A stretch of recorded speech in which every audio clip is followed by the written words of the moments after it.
हमारे बीच में है पुष्पांजलि जी, जो अपने ध्यान के यात्रा और ध्यान के एक्सपीरियंस के बारे में हमें जानकारी देंगी। पुष्पांजलि।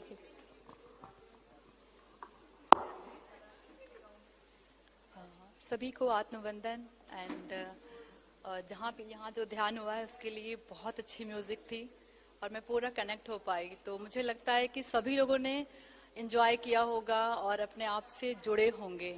और जब हम ध्यान करते हैं तो अंदर हमारे क्या क्या चलता है वो हम पूर्णतः देख पाते हैं। तो मैं पुष्पांजलि हूँ और मैं लखनऊ से ही हूँ। और जो मेरी ध्यान की यात्रा है, पास में सही है? ओके। जो मेरी ध्यान की यात्रा है वो 2021 से शुरू हुई थी।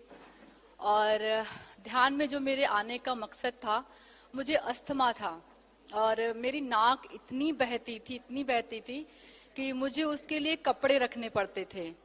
और एक स्थिति ऐसी आ गई कि मुझे जीने का मन नहीं करता था, क्योंकि अगर इतनी नाक बह रही हो आपकी, मैं कपड़ा लगा करके रोटियां सेकती थी और जैसे ही मेरी 2 रोटी होती थी मेरा वो पूरा कपड़ा भीग जाता था।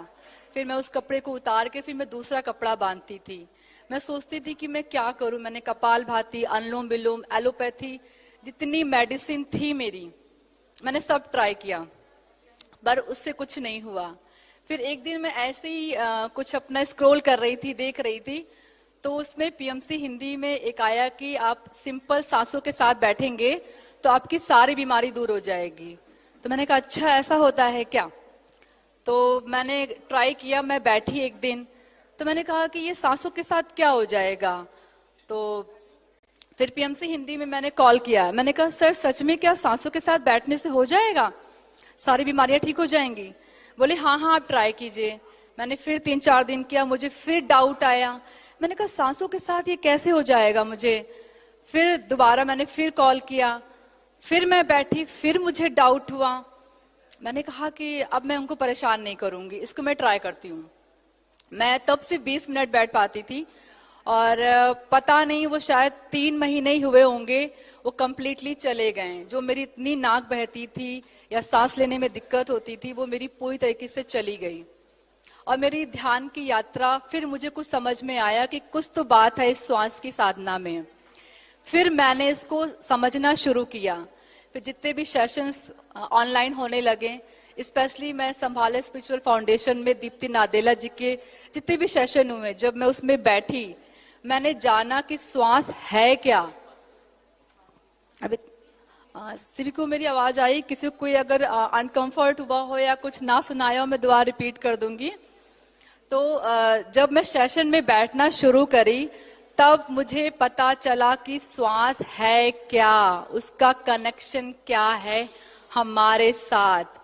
सांस हमारी दिन भर चलती है।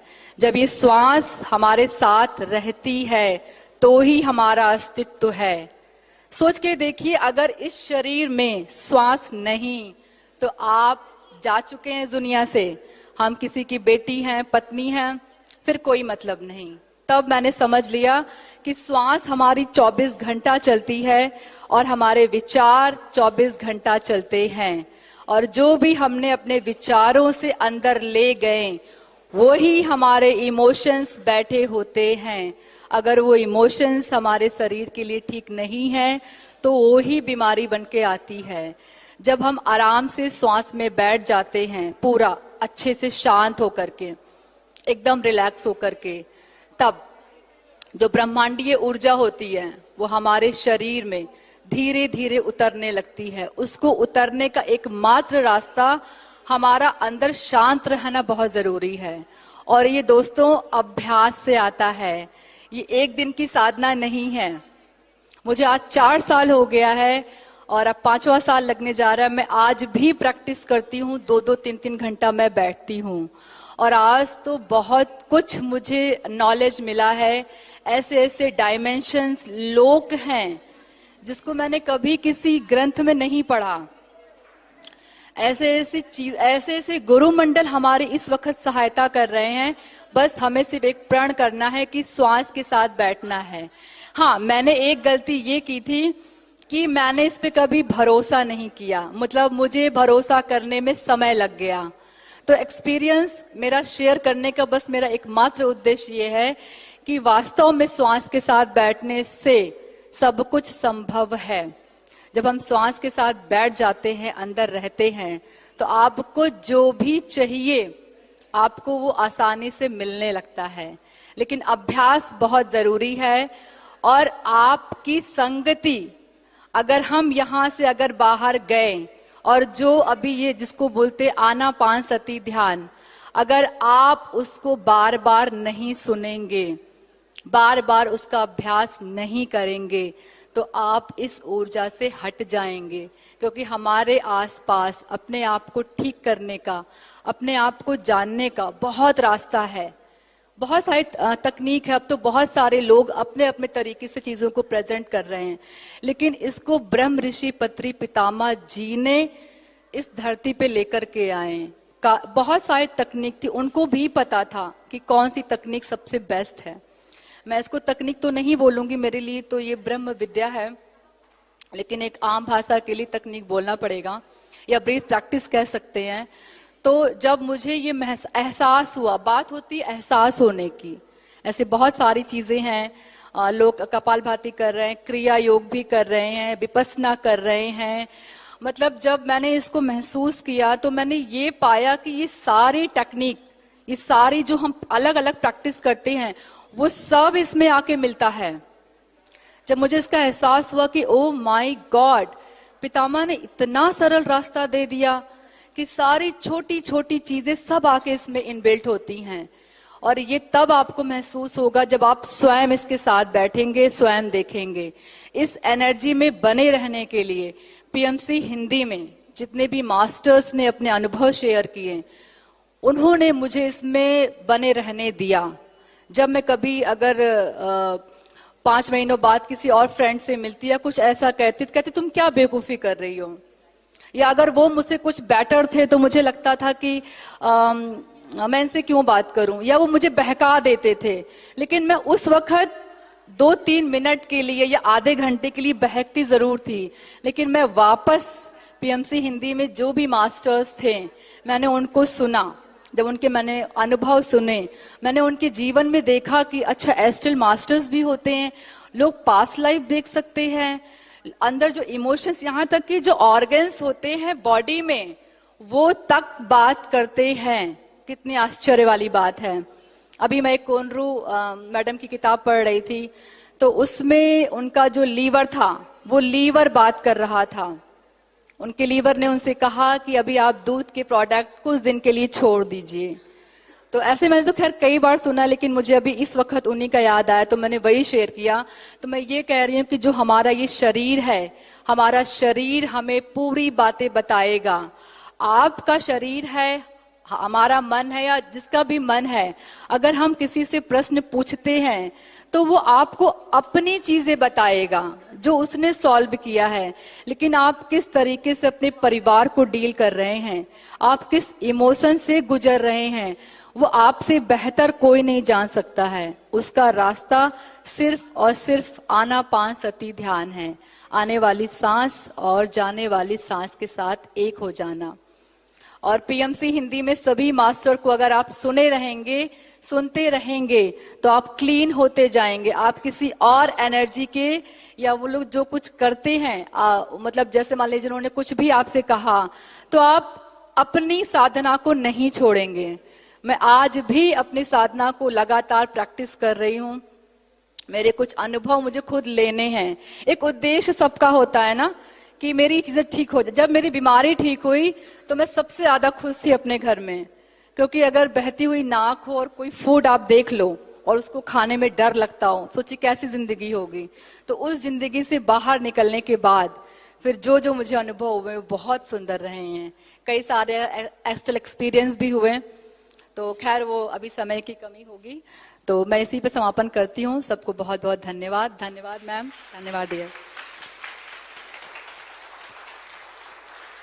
बहुत ही खूबसूरत एक्सपीरियंस।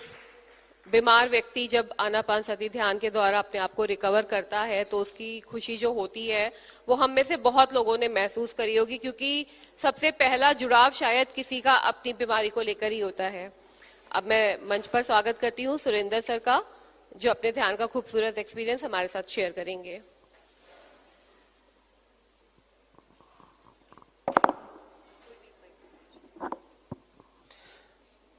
आत्मवंदन मास्टर्स, सबसे पहले मैं ब्रह्मश्री सुभाष पत्री जी को कोटि कोटि नमन करता हूं और सभी आध्यात्मिक वैज्ञानिकों को जिनकी ऊर्जा यहाँ पे है और हमारे साथ सदैव रहती है, उनको कोटि कोटि नमन। मैं अपना एक्सपीरियंस शेयर करने के पहले मैं अपनी आध्यात्मिक यात्रा के बारे में बताना चाहूं कि यहाँ कैसे आया। बचपन से ही जो मेरा परिवार रहा, वहां से मुझे ये एक प्रेरणा मिलती रही। मेरे नाना जी, उनको वो एक आध्यात्मिक उन्नति उनके अंदर इतनी थी, वो सभी को बताते तो थे ही, और उनके प्रश्न ऐसे ऐसे रहते थे जहां बहुत लोग बैठे रहे उनका उत्तर उनके पास नहीं रहता था। तो उसमें मैं भी अक्सर शामिल होता था और उनके साथ बातें करता था, लेकिन उनके प्रश्नों का उत्तर तो बहुत लोग नहीं दे पाते थे, बट मेरे प्रश्नों के उत्तर से मैं संतुष्ट नहीं रहता था। रामायण की बातों की चर्चा होती थी, कई बार गीता की बातों की। तो उसी समय से, बचपन से, नीट क्लास 10th के लगभग उसके पहले से मेरे ये समझ में आने लगा था कि हमारे अंदर मैं कौन हूं, ये प्रश्न खड़ा रहता था। तो मैं कौन हूं में जब मैं की बात आती थी तो हम अपने शरीर के अंगों को गिनाते थे, लेकिन वो मैं रह जाता था। तो उत्तर ये आता था जो जानकारी के द्वारा मिलता था कि मैं आत्मा हूं, लेकिन वो अनुभव में नहीं आता था। तो नाना जी भी मेरे ध्यान करते थे, लेकिन वो जो गुरु और शिष्य की परंपरा रहती थी कि बिना गुरु की आज्ञा के आपको बताना नहीं है, तो वो ज्ञान वहीं तक रह जाता था, या तो फिर गुरु के पास जाएं तभी मिलता था। तो उस आध्यात्मिक यात्रा में गुरु नाना जी की प्रेरणा से ही मैं संत निरंकारी समागम में गया, और क्लास 10th के ही लगभग मैंने वहां जाना प्रारंभ किया, और वहां से मैंने गुरु मंत्र भी लिया, और जो वहां बताया गया मैं उसको करता रहा। और उसी बीच में 12th पास किया और इंडियन एयरफोर्स में सर्विस मिल गई और मैं वहां चला गया। लेकिन ये यात्रा जो अंदर, मैं वहां के मंत्रों का जाप तो करता रहा, लेकिन जो चाह रहा था वो अनुभव मुझे हो नहीं पा रहा था कि वास्तव में मैं कौन हूं, किस लिए आया हूं, क्या है, ये प्रश्न मेरे बने रहते थे। इसी बीच मेरी ट्रेनिंग खत्म होने के बाद मैं सिरसा गया।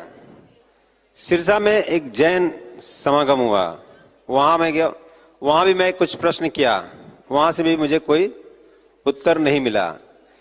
इसके बाद आसाराम बापूजी का, मैं बाड़मेर में पोस्टिंग गया, ये एयरफोर्स की पोस्टिंगें होती रही और उसी अनुसार मेरे जगह बदलती रही। वहां पे आसाराम बापूजी के आश्रम में मैं गया, वहां काफी दिन जाता रहा, उनके जो गुरु जी की पूजा की विधियां वो करता रहा, मंत्र जाप करता रहा। और उसी बीच ये तीसरा चौथा भी महाकुंभ जो हुआ है प्रयागराज में, उसके पहले की महाकुंभ हुआ, उसमें उनका शिविर लगा और वहां मैं उनसे गुरु मंत्र लेना चाहा। फिर मैंने प्रश्न किया कि मैं ऑलरेडी संत निरंकारी में हूं और वहां से मंत्र लिया हूं, तो क्या यहां ले सकता हूं? तो शिष्यों ने बताया कि आप मंत्र यहां मत लीजिए, आप आइए।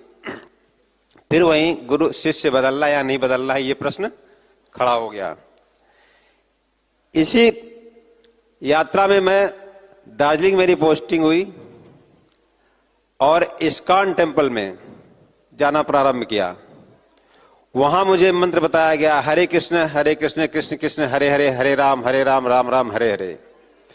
और उसको भी मैं चैंटिंग किया और उनकी गीता पढ़ी। इसके पहले आसाराम जी की गीता पढ़ चुका था, लेकिन इन दो दोनों गीताओं में जो प्रश्न मेरे थे वो उत्तर मुझे नहीं मिला। जैसे इस्कॉन टेम्पल मैंने प्रश्न किया, उसमें बोला गया कि भगवान कृष्ण ने कहा कि कौरवों को, ये तुम्हारे सामने जो खड़े हैं ऑलरेडी मर चुके हैं और इनको तुम्हें मारना है।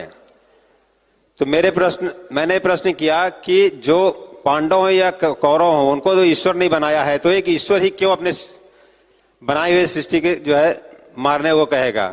तो उन्होंने कहा चूंकि ईश्वर ने कहा इसलिए आप इसको मान लीजिए, वो गलत नहीं बोलेगा।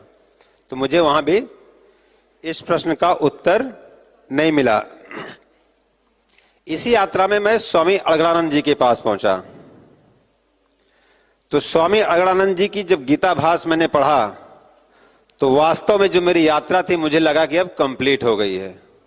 मेरे अधिकतर प्रश्नों के उत्तर मिल गए।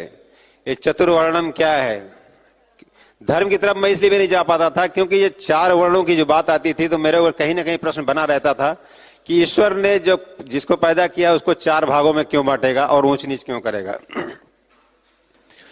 तो स्वामी अलगड़ानंद की गीता जी का भाष्य पढ़ने के बाद अपने अंदर की मैं कौन हूं, क्या हूं और ये चतुर्वर्णम क्या है, इन सब का मुझे उत्तर मिल चुका था और मैं लगभग स्थिरता पे आ गया था। इसी बीच मेरे एक मित्र यहां भी आए हुए हैं, अरुण तिवारी जी। हाँ, मैं एयरफोर्स से 2012 में एयरफोर्स को छोड़ करके बैंक ज्वाइन कर लिया। यूनियन बैंक ऑफ इंडिया में इस समय कार्यरत हूं और वो भी एयरफोर्स छोड़ के बैंक ज्वाइन किए। तो उन्होंने मुझे एक JTTP का लिंक भेजा कि बोले आप इसको ट्राई करिए, और उस JTTP को मैंने ज्वाइन किया और 41 डेज का क्लास करने के बाद मुझे उन सारे प्रश्नों का उत्तर मिल चुका था जिन की शंकाएं, उत्तर तो रहते थे लेकिन वो कहीं ना कहीं उस पर एक मुहर नहीं लगती थी कि वास्तव में जो मैं सोच रहा हूं वो सही है कि नहीं। यहां आने पे पता चल गया कि जो मैं सोच रहा हूं, जो कर रहा हूं, रियल में वो सही है और वो सारी क्लियरिटी मिलती गई। सबसे बड़ी क्लियरिटी ये कि यहां कोई शिष्य और गुरु नहीं है। हम यहां आके मुझे पता चला कि सब कुछ मन ही है, तो हमको मन को सही करना और मन को भोजन देना है। तो मन शिष्य है और ये श्वास गुरु है। और मैथमेटिक्स क्वेश्चन की तरह, जैसे मैं पहले भी यही सोचता था कि मैथ का क्वेश्चन अगर मुझे नहीं समझ में आया एक गुरु से, एक टीचर से, तो मैं जाके दूसरे टीचर से उस क्वेश्चन को जानने का प्रयास करता हूं। लेकिन जहां तक शिष्य गुरु की बात आती है तो ऐसा क्यों नहीं है, और वो चीज यहां पे मुझे मिला कि एकदम मैथमेटिक्स क्वेश्चन की तरह आंसर मिलने लगे। तो यहां पे आकर मैं एकदम स्थिर हो गया। अब अनुभव की बात, वो JTTP क्लास में ही मुझे अपने अंदर जो ऊर्जा महसूस होने लगी और ये क्लियरिटी होने लगी कि रियल में ये शरीर है, ये जो शरीर है एक कपड़े की भांति है और हम अलग अलग जन्म में कपड़े की तरह शरीर को ही बदल रहे हैं। और मैं आत्मा हूं, चेतना हूं, ऊर्जा हूं, इस चीज को मैं भरपूर और अच्छी तरह से समझ गया। तो बस thank you so much sir, इतने खूबसूरत एक्सपीरियंस का।